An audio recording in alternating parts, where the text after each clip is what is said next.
From 1935 to 1938, the most lucrative star in all of Hollywood was Shirley Temple, a 7-year-old, approximately. How did they let this happen? Why was there such a craze? I've always known, of course, that Shirley Temple was a big star, also a very little star, but before this week, I had never seen any of her movies, and I really had no idea. I had no intuition about why she was so famous. So to figure it out, I fired up that old classic, The Littlest Rebel, in which Shirley Temple is a Confederate. This is a very strange and racist movie, and I'll talk about it in a little bit. But first, let's just answer the question, why was Shirley Temple so huge? Feel free to leave your opinion in the comments down there. I think there are several factors. First and foremost, she had some skill as a singer, a dancer, and an actor, especially for someone so young. Okay, no big surprises there. Personally, I haven't interacted with a 7-year-old since I was about 7 years old. And the internet today has sort of warped our view of child prodigies. So I can't really tell you if Shirley Temple is impressive. I wasn't particularly impressed. I wasn't electrified by the dances and the songs like I am in some other movies. What can I say? She's no Donald O'Connor. But, you know, if you go on YouTube and you look at clips of Shirley Temple, it is true. All the comments will say, wow, the greatest to ever do it, or something like that. Look, I was not particularly electrified, but there is clearly something here. Interestingly, the studio marketed Shirley Temple as a totally natural talent, claiming that she hadn't done any training, even though she had. There is an interesting sidebar about how we think about talent in children, this kind of natural thing versus today's prodigies, and is there some religious angle to that even, or something? Who knows? Let's keep moving. To some degree, talent, skill, whatever, yes. But maybe even more significant than her performance skills, I think, was the strength of Shirley Temple's character, which can be summed up in one word: precocious. Technically, being precocious just means being a little bit ahead of your age, but there's usually some extra connotation to it, a mix of quaintness and admirability, and Shirley Temple has exactly that. In this movie, for instance, we open with a scene in a grand dining room of a southern plantation. There's a huge dinner with everybody dressed to the nines. Well, everybody, meaning all of the kids, it's all children at this banquet, and it's a little spoof of Gone with the Wind, which hadn't come out yet.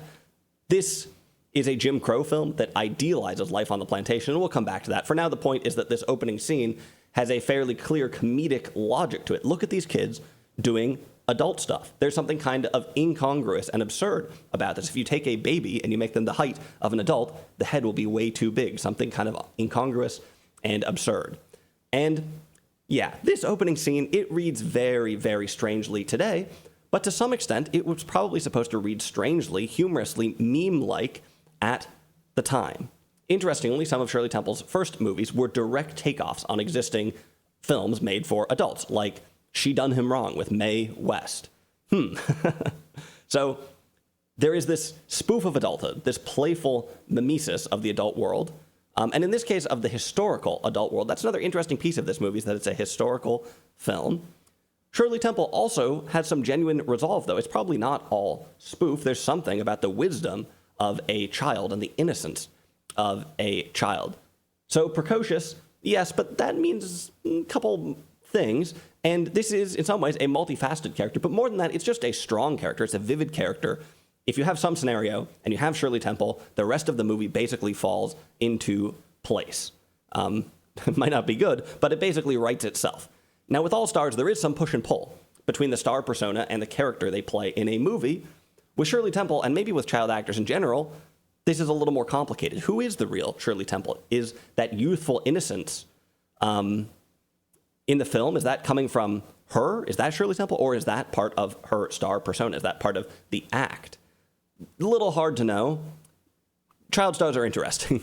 Speaking of innocence, the affection shown towards Shirley Temple on screen by older men does make you wonder a little bit about fetishization. Shirley Temple herself was a victim of sexual assault, which was rampant in the studio system. So child stars are complicated. Another thing to keep in mind is that Shirley Temple rose to fame during the Great Depression. In this movie, she is the daughter of a wealthy landowner who has an idyllic childhood, basically, until she faces some of the turmoil of the Civil War. Even then, though, she has this sunny outlook. I wish I knew a little bit more about childhood in the 1930s. That was a little bit before my time. I suspect that this movie is in some ways deeply in tune with it, and in tune maybe with the more general fortunes of a country. It's interesting to see Shirley Temple having sort of this luxury childhood, this idyllic childhood. Is that something that was available to most children at the time? Children maybe were in the workforce a little bit more. Schools were shutting down. That's kind of interesting. Ironically, Shirley Temple herself, of course, was working as a star. Anyway, I think possibly more important than any of these things, maybe, are just the mechanics of stars themselves, right? The star system. And I'm not talking about all the phony stuff that the studios did to build up and protect star images. To me, there's something kind of more interesting happening between the star and the public. And I'm not going to derail the entire video to talk about this. This is a major topic in film studies, I think. But the short version is that stardom is this, first of all, it's an extra-textual thing. It exists beyond the movie. It's not just what's on screen. There's all this other stuff going on, and it's kind of extreme, and it's kind of absurd. And that's kind of the point. That is, in some ways, is part of the allure.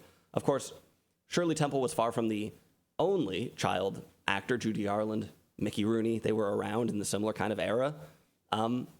But in some ways, she was the most extreme, I guess. I'm reminded actually a little bit of the first stars on some of the new platforms of my generation, the first big YouTubers, the first big TikTokers. Society sort of doesn't know what to do with these guys. It's an escape. It's a scam. It's the dream.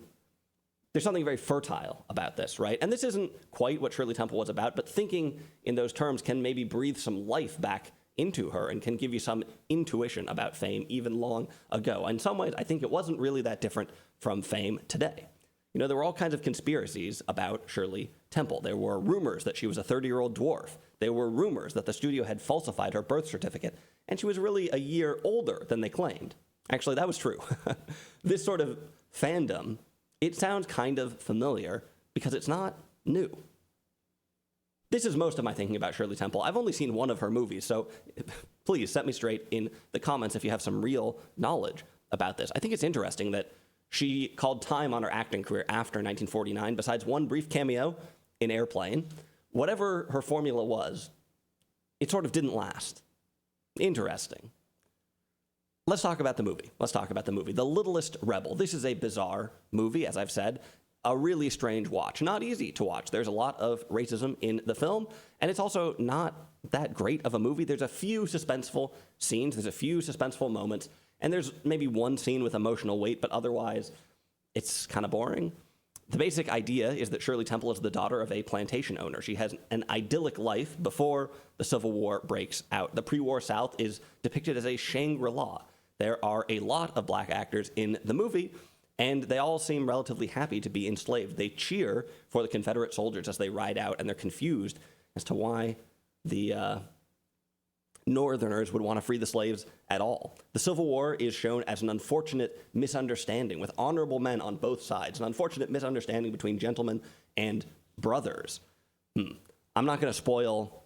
I'm going to spoil a little bit of the end of this movie. Cover your ears now. But Shirley Temple meets Abraham Lincoln. Abraham Lincoln is in this movie. This is a bizarre twist. And it's a hint of a weird type of historical engagement that was a little more popular at the time. It reminds me a bit of the historical facsimiles in The Birth of a Nation. This Abraham Lincoln scene, partly it has this historical film grammar that kind of ceased to exist long, long ago. So it seems quite weird, but I also think that it was probably supposed to be kind of humorous and strange at the time. It was probably supposed to be a little bit of a meme back then as well, I guess. I don't know. Honest Abe actually hints at a theme that runs throughout the movie, which is lying or honesty. Shirley Temple believes strongly that she should never lie. Her father has to explain to her why in war, lying is okay. Lying is not sinful. There's a lot of religious jargon in this film, religious framing around basically all of morality in this film, which is interesting. Shirley Temple, well, her character's name is Virgie, but Shirley Temple can't really wrap her head around this lying thing or whatever doesn't exactly seem to add up. Now, this movie is far from insightful, but hey, this is a theme. And the idea of childish innocence and war, Shirley Temple facing war, there's something to that, even if there's plenty of other movies about the same thing. The movie does, at the same time, kind of have things two ways a little bit in terms of like how serious the war is, right? Because it's kind of this unspeakable tragedy, and yet it's no match for the positivity of a young girl. Okay, really, there's tons of flaws in the movie. There's tons of stuff to complain about. For instance, it does that thing where the plot is totally contrived around the niche skills of the main character. Somehow, we have to make the whole story hinge on a Shirley Temple dance routine. This will produce goofy results. I guarantee it, and it does. One interesting thing is that this is not a musical with big transcendental numbers where everything stops and there's a cue line and the music comes in from off stage. This is a story about a girl who sings and dances. The story would not work as well if it were about an adult, so there's another piece of the childhood thing here. For Shirley Temple, it's part of her sunny disposition. It is realistic that someone like this would be singing and dancing, I suppose. Of course, when you take this line, you risk making things contrived because you have to constantly contrive reasons for her to perform inside of the story itself. Before we go, I should mention that Bill Bojangles Robinson is a huge part of this movie. He's Shirley Temple's partner in the dances, and he's one of the main characters as well. He's basically the butler at this plantation. Robinson had the same story as many early black Hollywood stars, who in some ways broke down barriers. His interracial dances with Shirley Temple were controversial in some parts. He had financial success in Hollywood. He was a star, and he was a success in some ways. But all of this came with a strong undercurrent of minstrelsy. And he was not in Hollywood on his own terms. He was not in America on his own terms in some sense. Still, he comes off relatively well in this movie, which is not the case for Willie Best, another black actor, more of a comedian who specialized in slovenly and boorish characters, and who plays a stupid and lazy slave in this movie. His scenes are hard to watch. Also, let me say, Shirley Temple does briefly appear in blackface in this movie, which is strange to say the least. Overall, I wouldn't recommend The Littlest Rebel. This probably isn't even the best Shirley Temple film, but it is a bizarre document of America before civil rights and America during the Great Depression, looking forward to that coming back again shortly, when, for one reason or another, a 7-year-old girl resonated with a nation. And I kind of don't know what to make of any of this, but I don't know. It's interesting.